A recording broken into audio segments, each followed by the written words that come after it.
We will now hear the report of the Justice Committee. I call Zara Barlow.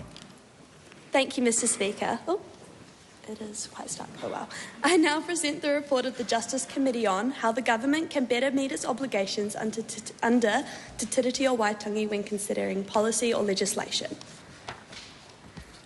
Te Tiriti o Waitangi is New Zealand's founding document. It was first signed on the 6th of February 1840 by representatives of the British Crown and roughly 450 Māori chiefs.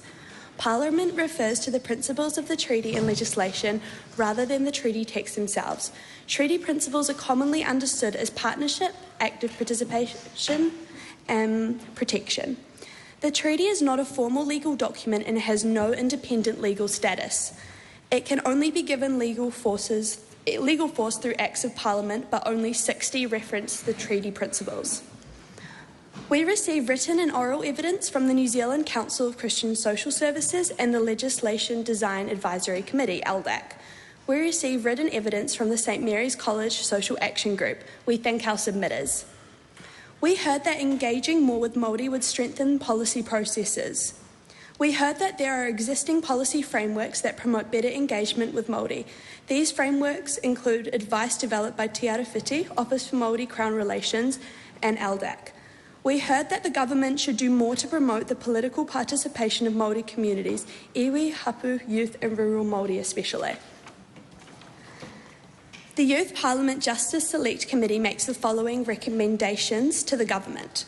Number 1. We note that there are pre-existing guidelines that involve policymakers giving consideration to Te Tiriti o Waitangi when developing law or policy. We recommend that the government mandate that these guidelines be followed by all public sector entities as they develop policy and law.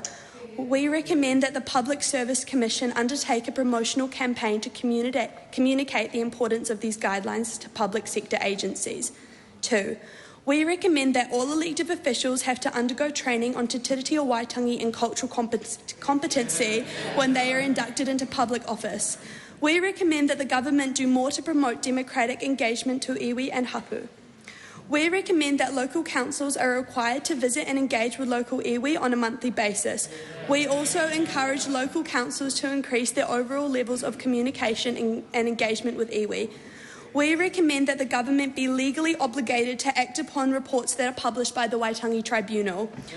We recommend that the legislation processes include a mechanism whereby proposed legislation is assessed against the Te Tiriti o Waitangi the same way it is done with the Bill of Rights Act.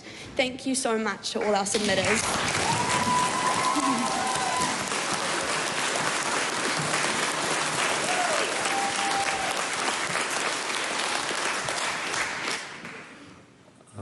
I nai anei ka rongo mātou